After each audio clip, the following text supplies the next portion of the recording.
Hello folks, hope you're all doing well. It is a beautiful day today. It's 7:30 in the morning on Sunday and the sun is out and there's a little bit of warmth in it. It's supposed to get up to about 15 degrees here today, so really looking forward to that. And what better a day to be pottering about the allotment than one like this. But we've got a bit of an experiment to start. So those of you who've been watching some of the videos will know these two beds that we put out here about a month ago, thereabouts, were filled in two totally different ways.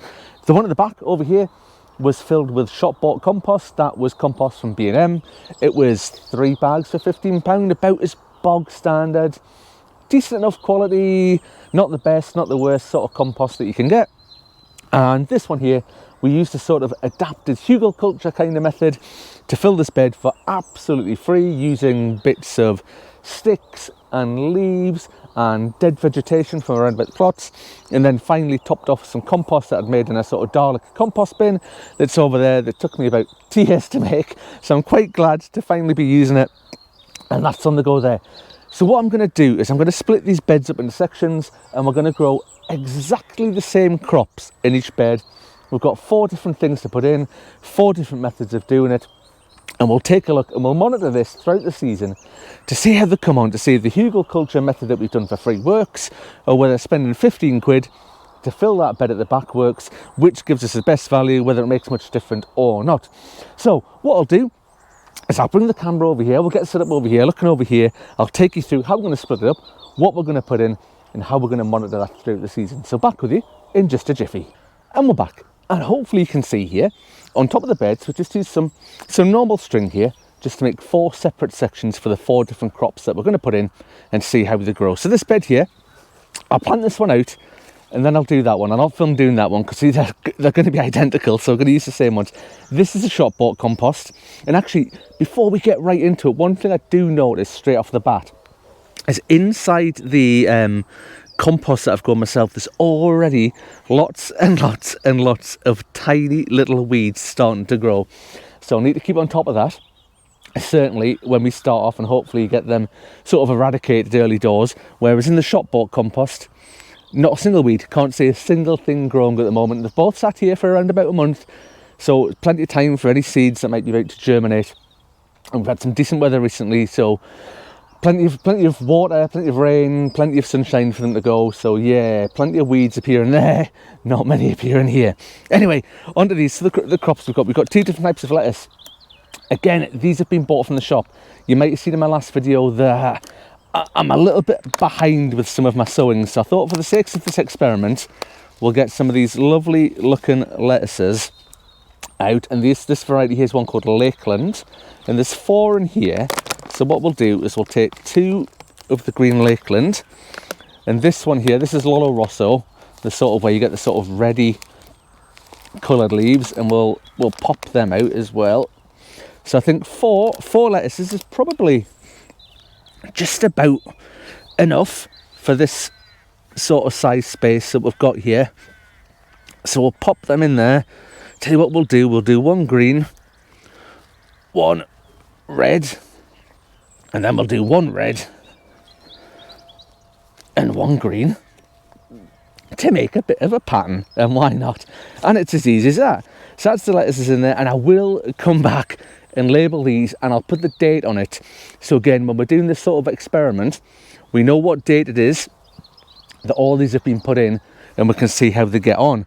Now in this quarter over here, I'm going to put a few onions. Now these are onion sets.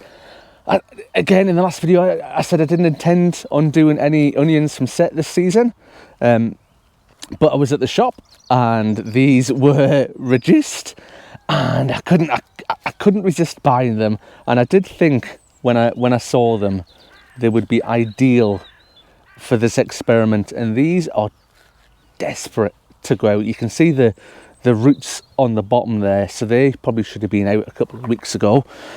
However, time and tide and all that, and I think in this space, I think we'll get about 6 onions in there. And again, I think for the sakes of the experiment, like most of my onions, I don't like the onions get quite big. I don't think I'll let these get absolutely massive. You know, I'm not going to go for the sort of what do you call them, the Kelsey ones, the sort of champion onions, they're massive. sized ones, we'll not go for that. But, you know, I'll let them get to a decent size before we harvest them. And the thing is, we're going to have to kind of harvest them, this bed and that bed. Do we do them all at the same time?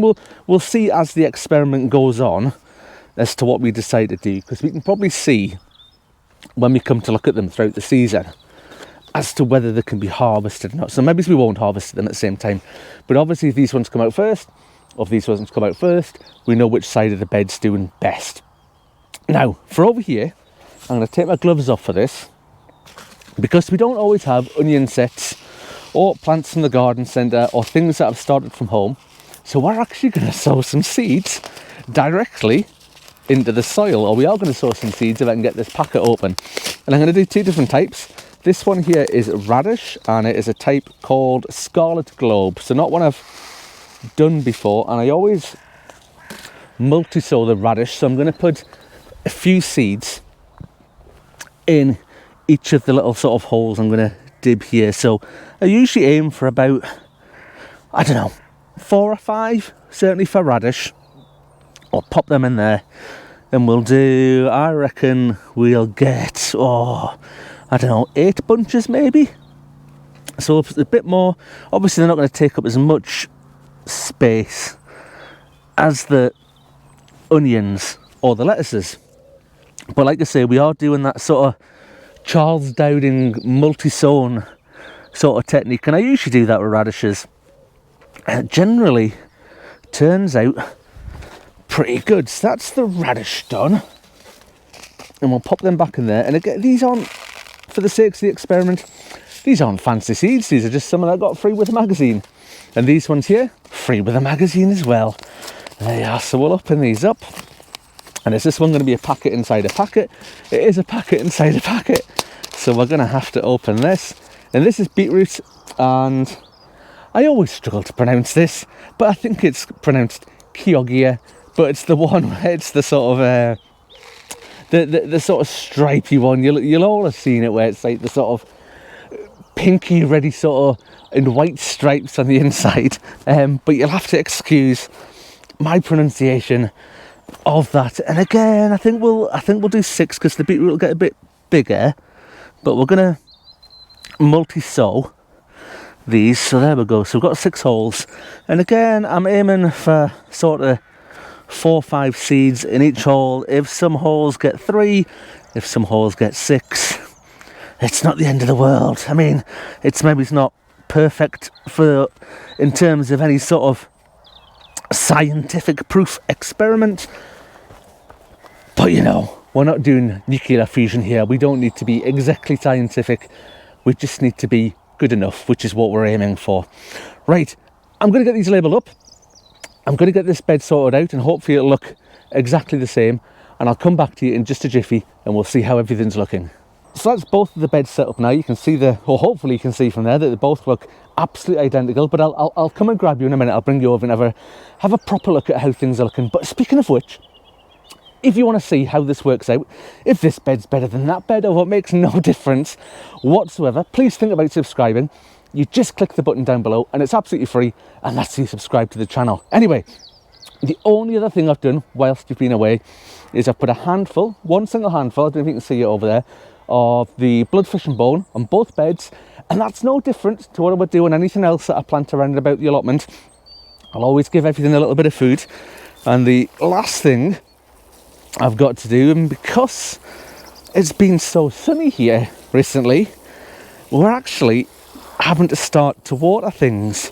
And this is a bit of a novelty because, you know, if you go back just sort of 2 weeks ago, it had been rain, just non-stop rain all the time.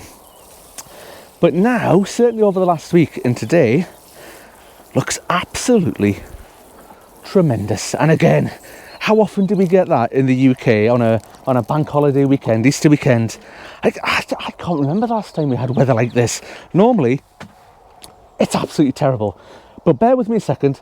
I'll come and grab you, bring you over here. We'll see how it looks from above and how it's all sort of set up. So hopefully you get a better view of it all from where I am now. That it's not labelled, there's no labels in yet. because I've got to go back into the polytunnel to find them to use them. So I'm not going to sort of waste time doing that whilst I'm filming about and showing you guys this sort of stuff. So you can see here we've got the 6 onions, 4 lettuces, we've got radish on this side and beetroot on this side. And again, absolutely identical over here. The 4 same lettuce, say the green one's Lakeland, the ready coloured one's Oloroso. Onions over here, bog standard onion set. I don't remember the variety, but if I had to put money on it, I would say it's stew on. Again, we've got the beetroot and the radish up here, all set and ready to go. But I think that is me done for today. I've not even had a cup of coffee or a cup of tea yet. Thankfully, I've got one in the polytunnel back there. So I'm off to have that, and I might even have a spot of breakfast. Hopefully you are all having as wonderful a day as I am here at the allotment, and I will see you on the next one. Thank you very much for watching, folks. Bye for now.